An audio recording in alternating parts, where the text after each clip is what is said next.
Alam nyo ba, minsan yung mga luma ng libro, para pala silang mga treasure chest. Tama, punong-puno ng mga kahangangaang sekreto. At ngayong araw, bubuksan natin ang isa sa kanila para alamin kung paano ba talaga maging mas masaya at malusog sa buhay. O, heto na. Kung treasure chest ang mga lumang libro, eto naman ang ating treasure map. Ang aklat na to, The Ministry of Healing, ay parang gabay na magtuturo sa atin kung paano gagaan ang pakiramdam natin at kung paano rin natin matutulungan ng iba na gumaan ang pakiramdam nila. So, ready na ba kayo? Tara, samahan niyo akong tuklasin ang mga sekretong nakatago rito. Sigurado akong mag-e-enjoy tayo sa adventure na to. Sige, simulan na natin ang ating adventure! Sabi dito sa treasure map natin, ang pinakaunang clue ay ang pagtingin sa isang napakahalagang role model na dapat nating tularan. At walang iba yan kundi si Jesus. Grabe no? Isipin nyo, mas marami pa raw siyang ginugol na oras para tulungan ang mga may sakit kaysa sa mismong pangangaral.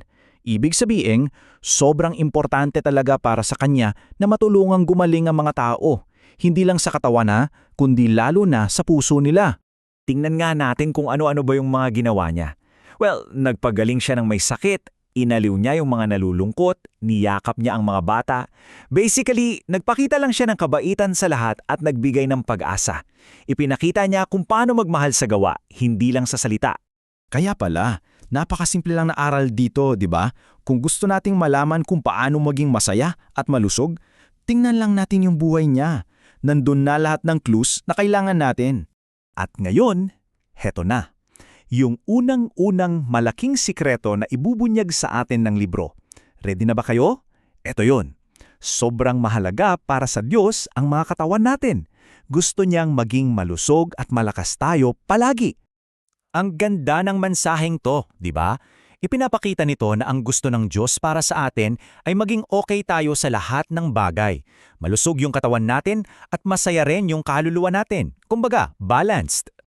At para mangyari yan, may ibinigay na parang recipe ang Diyos. At ang simple lang nitong sundan, parang checklist lang. Number 1, kumain ng good food. 2, maglaro sa labas para makalanghap ng sariwang hangin. 3, magpaaraw. At number 4, siguraduhing may sapat na pahinga. Ang dali lang, di ba? Okay, focus muna tayo sa pagkain. Super importante nito. Sa isang side, andyan yung mga regalo ng Diyos, mga prutas at gulay, na nagbibigay sa atin ng energy, yung pangharabas, panglaro buong araw. Sa kabilang side naman, andyan yung mga dapat nating bawasan. Mga matatamis na pagkain na, masarap, pero pagkatapos, parang hihilahin ka pababa at aantukin ka. So, alin ang pipiliin natin? Siyempre, doon tayo sa mga regalo ng Diyos. At heto pa, tandaan natin, ang kalikasan daw, yan ang doktor ng Diyos.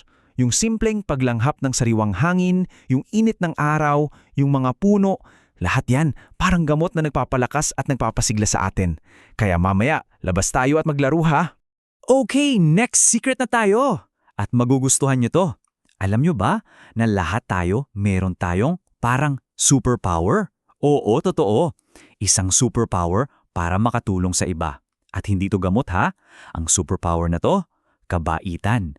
Isipin nyo nga to, na yung bawat mabuting bagay na ginagawa natin, kahit gaano pa yan kaliit, ay parang gamot pala yan. Isang gamot na kayang pagalingin ang isang malungkot na puso. Grabe, ang ganda nito. Sabi dito, kapag gumagawa tayo ng mabuti, hindi lang yung taong tinutulungan natin ang gumaganda ang pakiramdam, pati rin tayo. Wow! Parang 2-in-1 na gamot eh. Nakakagaling sa kanila at nakakagaling din sa atin. At alam nyo, hindi pala mahirap maging isang healer. Pwedeng sa simpleng pakikiramay sa kaklasing malungkot o pagsabay sa saya ng kaibigan mo. Pwedeng sa pagtulong sa sino mang nangangailangan. Yan ang tunay na pagmamalasakit. At ito ang pinaka-importante sa lahat ha. Tandaan natin, hindi kailangan laging malaki ang gagawin natin. Minsan, isang simpleng ngiti lang o isang kumusta ka, yun na ang gamot na kailangan ng isang tao para gumaan ang buong araw niya. So ayun, nalaman na natin ang mga sikreto mula sa lumang libro. Pero hindi ito dapat hanggang kaalaman lang. Ito ngayon ay nagiging isang exciting na misyon para sa'yo, para sa akin, para sa ating lahat. Kaya heto na ang iyong personal mission checklist. Una, tularan natin si Jesus sa pagiging mabait. Pangalawa, alagaan ang sarili, kain ng tama, laro sa labas. Pangatlo, humanap ng isang taong matutulungan kahit yung malungkot lang. At pang-apat, pinakamadali sa lahat, mag-share ka ng ngiti. Ganda, di ba? Kayang-kaya natin to. At bago tayo magtapos, may iiwan akong tanong para sa'yo. Pagkatapos nito, anong isang mabuti at malusog na bagay na kaya mong gawin ngayon din? Pwedeng para sa sarili mo o para sa iba. Huwag mo nang ipagpabukas. Simulan mo na ngayon.